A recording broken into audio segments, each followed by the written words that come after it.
no. Oh. Oh, hi. Okay. Greetings and salutations. Hello. We almost did. This is loud. It sounds loud to me. Is this really loud?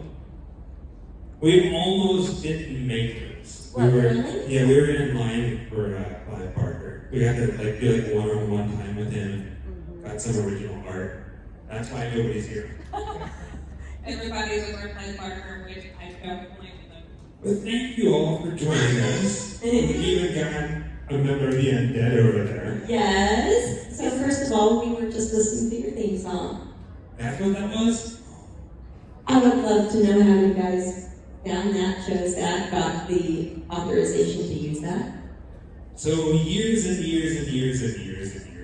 ago, I went to a concert in Nashville, Tennessee called Ink and Iron. And I went there because there was this one band called Batmobile. And I really wanted to meet them. I wanted to see them. They're from overseas. It was one of the first times here in the States. And I walked up to them. And if you go back far enough on our channel, you'll find a Grimm interview with him. And I think in that actual interview, I tell him, I'm thinking about starting this YouTube channel, and I'd really love to use this song. And he's like, yeah, go ahead and do that. So I got verbal permission on camera. And I still talk to him every now and then. I'm like, are you still cool with me using this? Right. So, yeah. And he still says, yeah. Yeah, he's a fan. Now, it has been a very long time since I've seen you guys. It was in LA. In August. Time flies by, but you have had so many adventures since then. Can we start by talking about your adventures abroad? And I want to know all about the Suspiria locations. Well, first, before she gets into it, we'll let you take it. Why am I getting into it? I don't know, because I talk a lot. But we are going back to Europe on May 1st. So we're going to be in New York again May 1st through June 6th. Mainly England, Wales, and Scotland. And we're actually not doing many filming locations. It's going to be all true crime and like weird, spooky stuff. Folklore. Yeah. Yes. But tell everybody what you thought of Europe. It's very magical. It's whatever. If you're one of those people who thought that Europe was going to be very fantasy, fairy feeling, then you're right. That feels exactly like that. I don't know if I sound prevalent. The mic's getting your little zombie. Are we doing okay on sound back there? Yeah? So we sound good? It's all in our heads. I think it is all in our head. I don't know It what might be came up first. close to the speaker. And so we're hearing different. Yeah. Did Suspiria come out first, or did Phantom of the Paradise? Well, what YouTube channel are you watching? We didn't do Phantom of the Paradise. No, I know. But I think I saw Phantom of the Paradise first. Okay. And so by the time I saw Suspiria, I was like, oh, that's the girl from Phantom of the Paradise. So I naturally thought it was going to be cool because I really love that movie. I would think along with her. And then it was just like, this is not like Phantom of the Paradise at all. This is better. How did you track those locations down? I'm constantly doing research. Constantly. So our trip in May, even just today, I completely rewrote the schedule. So it's always changing. And when you get over there, sometimes the weather is just so crazy and you have to just kind of reconfigure everything. But I'm always doing research and I like trying to find the very well hidden stuff. Like everybody, when you go to London, you hear the first thing, it's like, I want to go to the Tower. I want to go to the dungeons. Well, instead of doing that, we found a place behind it where they used to execute pirates down by the water. So we're going to go and talk about the way that the English used to execute pirates and go down to where it happened. It's kind of cool. That is so cool. Right? It's different. Yes. I think that is part of the inspiration for some of the scenes in Pirates of the Caribbean when they start singing. I think the third movie, might be the fourth movie. It's the gallows. But in this instance, in England, when the surf comes in, everybody would drown instead of being. But they're in like, the cages. It's very. What is name or Rose? But can I say fascinating? Is that a bad thing to say? Fascinating words. Yeah. The cool thing about Suspiria, though, is the front of the building for the ballet studio is the real location they use, or they use the inspiration, but it's actually a set. They took that facade and then they built it on the soundstage. Yeah. Okay, another one you did while you were over there, of course, was Rocky Horror. But first, before I segue into that, have you seen Shock Treatment? Because our lead in Suspiria is a shock treatment. No, I still haven't seen it. She has not, but I sing it all the time. Yeah. Yeah. I'm always singing that musical. It's one of those movies that I swear to God I've seen it because I'm so familiar with everything else. I've seen segments or heard the song because he sings it all the time, and I actually have not seen it. Funny enough, true story, I didn't watch Jaws from beginning to end until we were married. So within the last 7 years, I would say about 5 years ago was the first time I saw Jaws from beginning to end because I'd seen so many snippets of it on social media, or you're constantly hearing about Jaws and you're seeing segments play all the time. I was like, okay, well, I've seen that movie since I was in the 70s. Of course, I had to have seen it. Turns out, no. I just thought I had seen it because it's such an iconic movie, but I figured at least as a kid I would have seen it. No. Wow. She got it confused with Little Nemo. So, tell me about Rocky Horror, those locations. That's my favorite musical ever. We really debated making that episode a musical. Like, we were considering singing this episode. Yeah. But I don't sing. So that was not going to happen. But we knew that it was there. And like I said, we did so much research that going into it, I knew everything was there. But at the same time, I didn't realize how much was there. You know, like there's a scene in the movie whenever, well, not necessarily outside the window, but there's a scene in the movie whenever Frankenfurter's chasing Janet around the second floor gallery.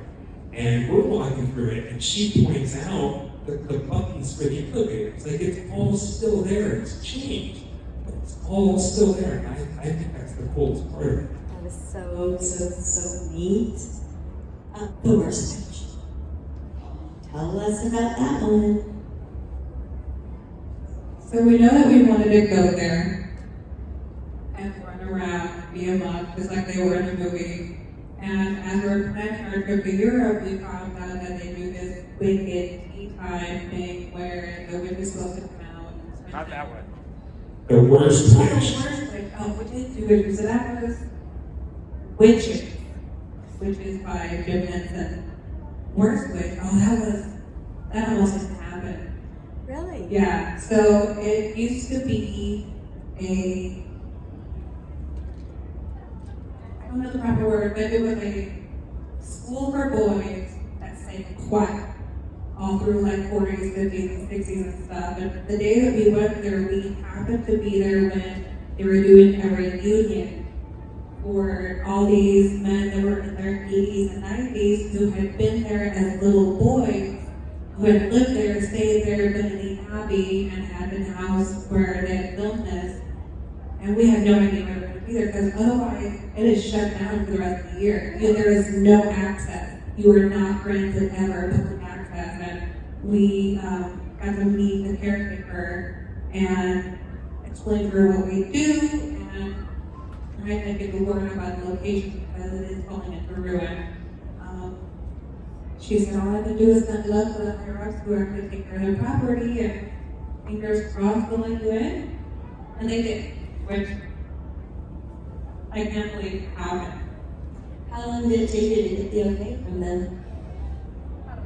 About a month and a half. Like, we were just about ready to fly home to back to the States, and we got the email that said, you can come up and do it. So we had to like rearrange everything again. You know? Worth it. Yeah, it was a blast. Okay, do we have any audience questions? Yes? Oh. Favorite Universal Monster location that you guys visited? Favorite Universal Monster location we have ever visited? We love Universal Monsters. We did 3, and there's a 4th one coming. So we did Frankenstein, we did The Creature from the Black Lagoon, and we did Dracula. And when we get back to LA, now that it's cooler and we can go out to Death Valley, we're going to be doing the Mummy.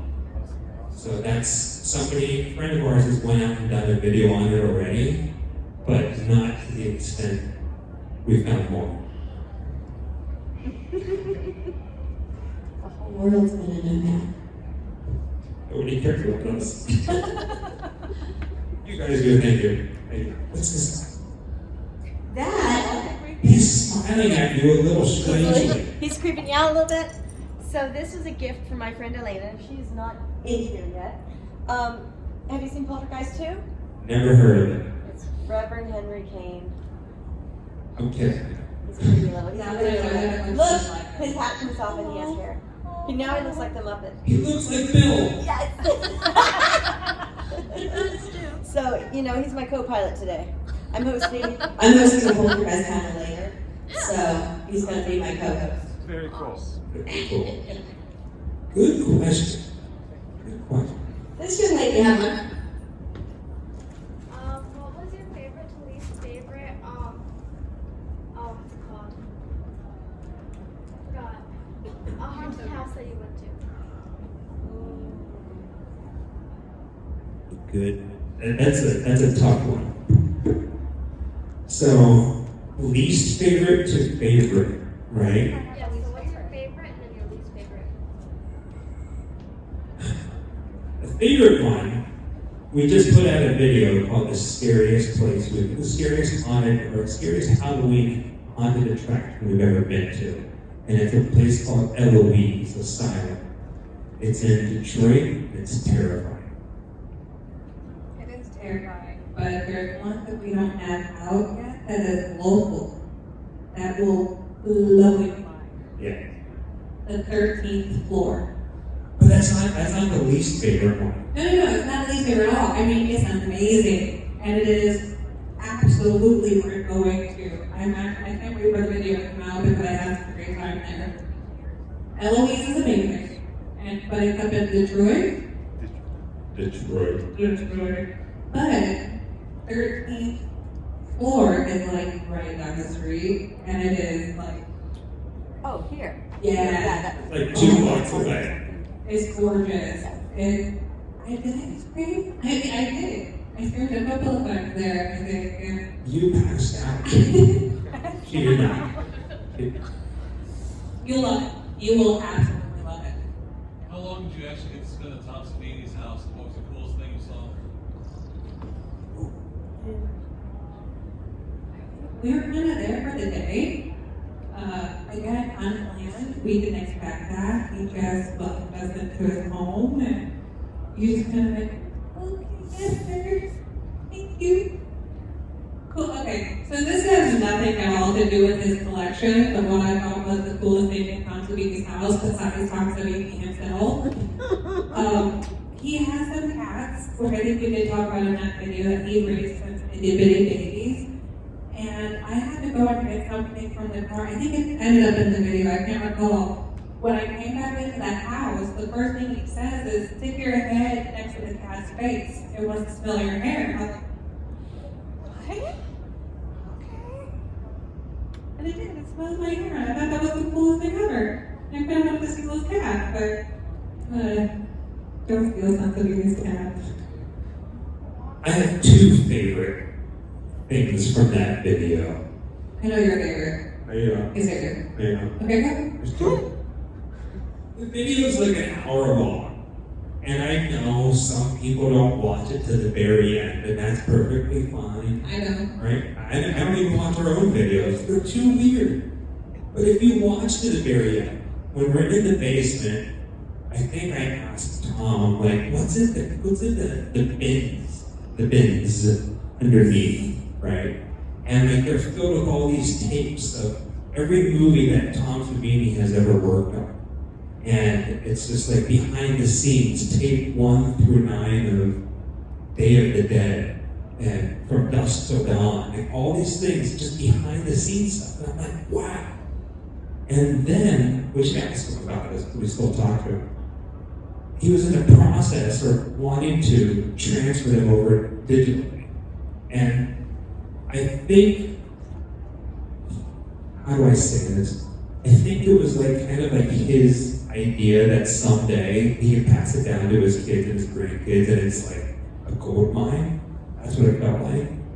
And then at the same exact time, the other favorite part of mine was we were in his living room, and Tom was telling us about his dad. There's a picture of his dad on the wall. And for some reason, above everything, from the school to the house, just that one moment of him talking about his dad hits me more than anything else. That was cool. There's just a million things in his house that you kind of start debating if you could snuggle it out under your sweater, you know, because these like massive pieces, there's no way, you know, I'm sure to miss it. But, I mean, you guys know me, my favorite has to be his legend bust of Tim Curry, because I think it's just the most beautiful thing I've ever seen. Oh, or the entirety of his garage, where he does all his work, of course. Yeah. All the way back there. Stop it. They're picking on me today. I'm just gonna do this with my Okay. shoelace. There's a story behind it. There's a reason why I keep on tying your shoes. It's a weird shoelace compulsion you have. No, because I look like good guy's shoes and he never ties his shoes. Fine.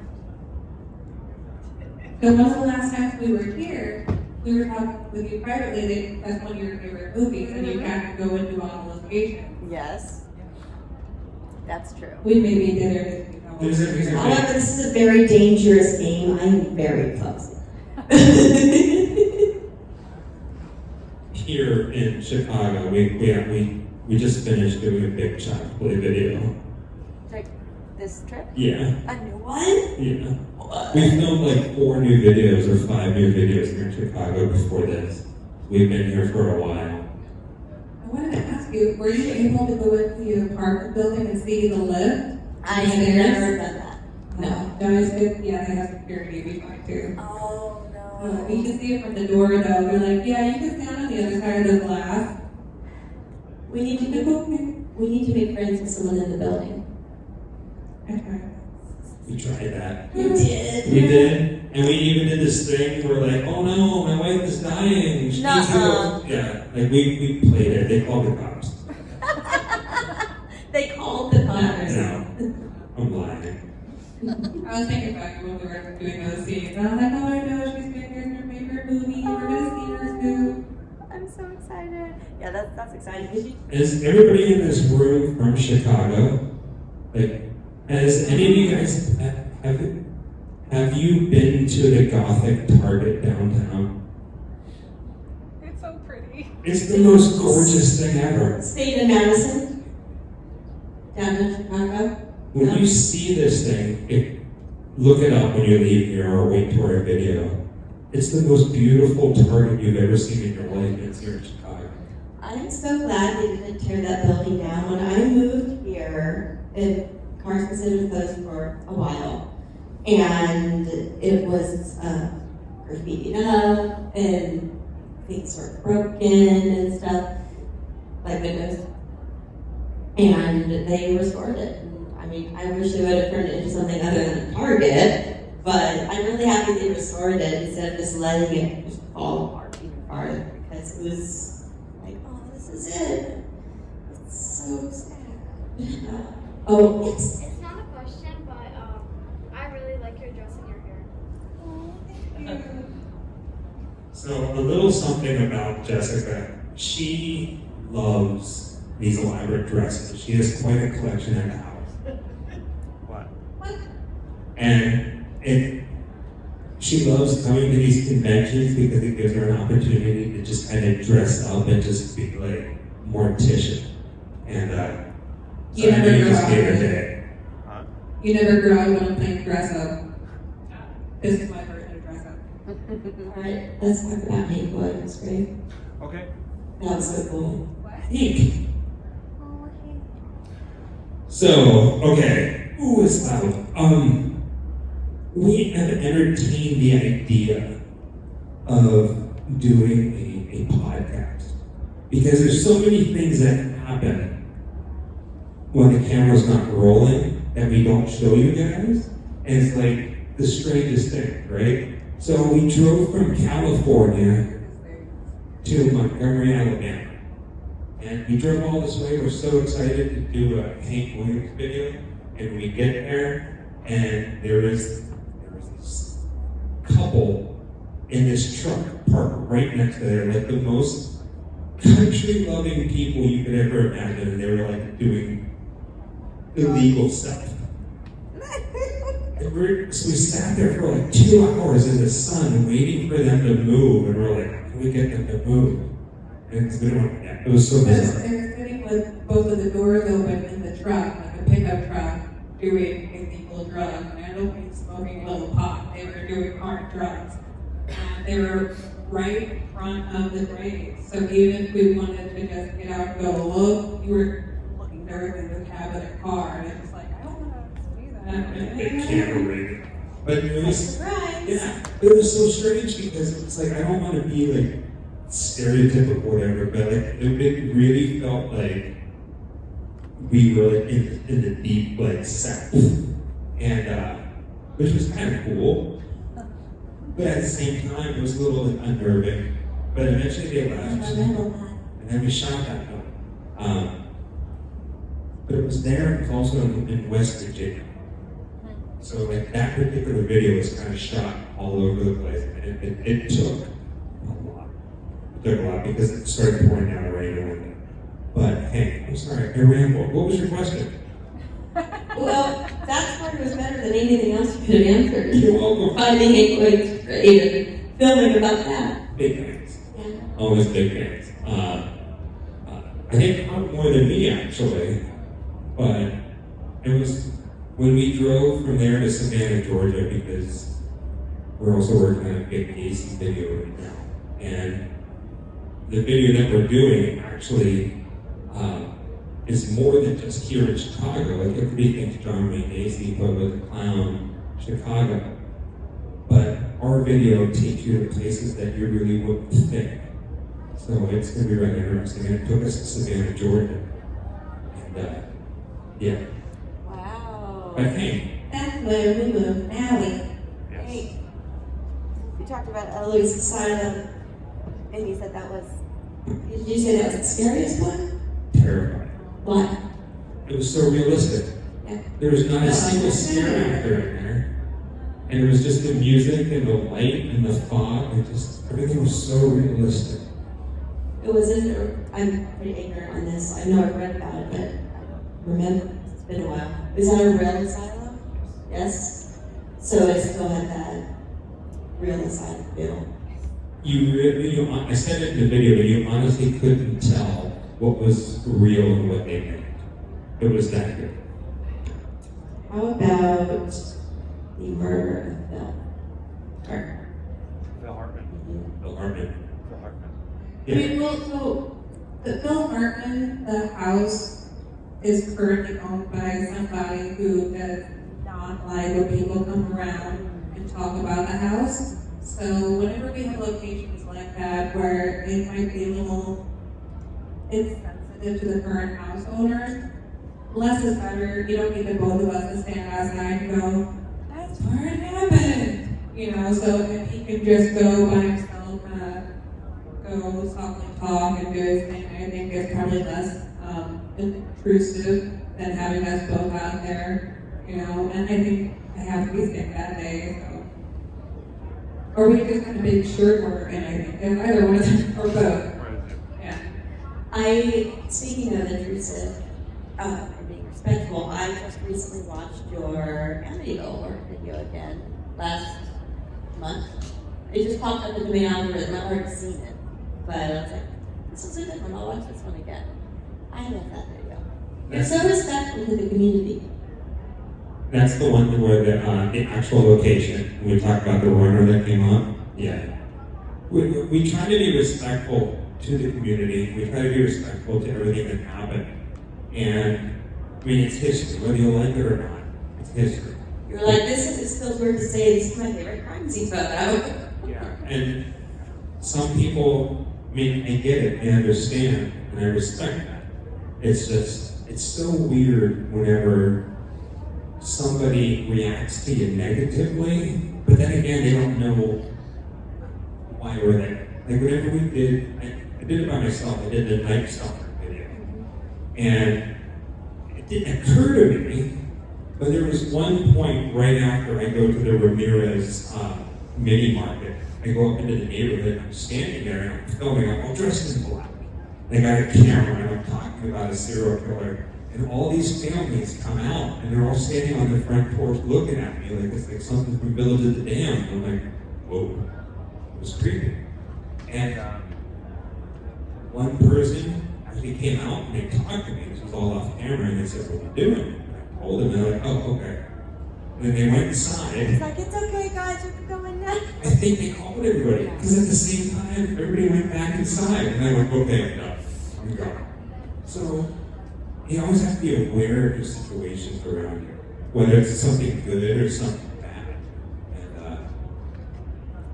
And that one, it's always sensitive to crime scenes. Especially whenever it affects a community in such a way. And we've got some new audience members. Does anyone have any questions? No, not yet. Are you sure? Okay. It's my show now. So we're at a horror con. What's your favorite horror con? Speak up, Michael. I'm actually a big fan of the movie It Follows. Okay. I think about that one a lot. I mean, don't get me wrong, there's a place with blood, guts, and gore, and a whole bunch more. But I like, right? I just like Dark Dr. Seuss up here. right? I like atmospheric kind of movies. And It Follows is one of those things where it's like, as it happens, it just gets more dreadful. It's relentless, but it's not violent. Yeah. So I like that a lot. It Follows is good. Because of It Follows, it makes me think of a question I've seen a lot as sort of a meme of, if you were given, let's say, $1 million, would you accept $1 million, but you would have to make sure the snail can never touch you, because if it does, then it kills you. So it's this whole thing of like, it's a small, tiny, slow-moving animal. It cannot die, but eventually, one day, you'll never know how close it is to you, no matter where you go, how far you run, how long you run. And eventually, one day, that little snail is gonna catch up to you, right? Like, is that worth the $2 million that we pay you today, kind of thing? And because of It Follows, I think of that all the time. Like, how can I get away from this little snail? It's like, can I just salt it outside of my house? Like, does that work? Like, I need to know the rules before I accept this money. So if you're ever wondering, that's just playing in my head, how I'm gonna survive a snail. My wife is afraid of snails. I'm not. Now she is. It's like an immortal being who's gonna chase you for the rest of your life. It can get into your house, it can follow you, or it's gonna take its time, but eventually see and you don't know where it's at. It's always going to know where you are, and its goal is to touch you to take away the power you've been given of kind of immortality, I suppose. It's true. I was a guest on my friend's podcast recently, and they played a game like would you rather, and I always had a contingency. Would you rather have dinner with Leatherface or with Hannibal Lecter, like in their house? And I said, dinner. Well, that was one of the things I asked, but I also asked, what are they serving?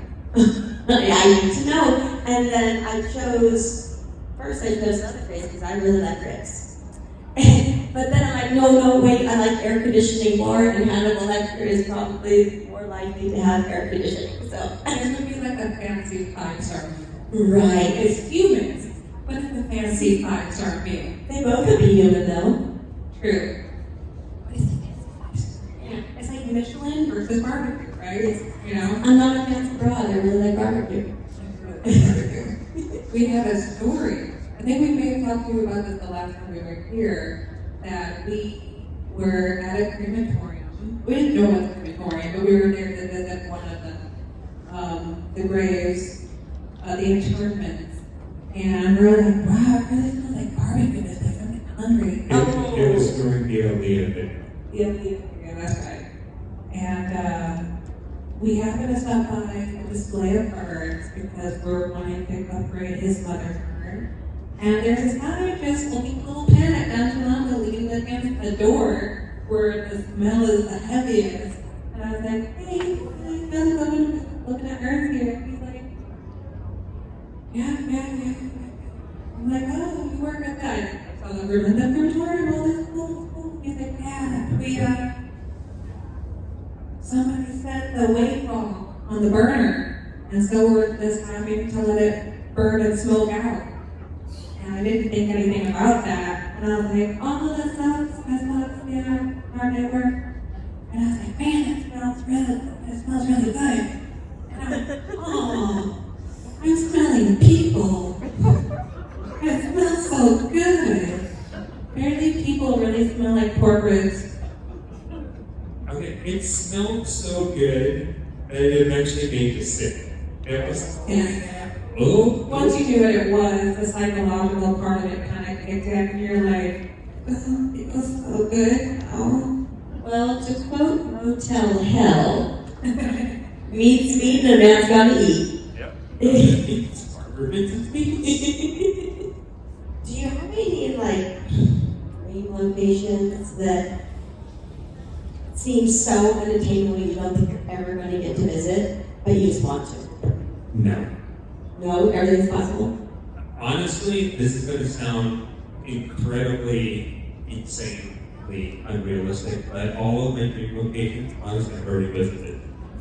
And yeah, no, seriously, everything that I've ever really What do you like. think, Steph? What do you think? What do you think? I feel like this works better if I do this. I feel like a rock Yeah, star. I feel like if you get a position that a little better. Sorry. I think all of our group locations happen to be places that are not off limits, so we haven't made it yet to Dragon's Castle, so I'm glad the Imperial Dragon Castle, because now with tourism, people are starting to open up a lot of these places because in order to keep these buildings contained, they need money. Tourism is the best way to do that. So that's one of my biggest dream places to go, and it's happily open for tourism. So I can't think of anything where it's like, oh yeah, that's the main place, but never go there. I feel like Chernobyl? chicken. No. Chernobyl. Chernobyl? So I operate under the assumption that if I were to die right now, what a life I've lived.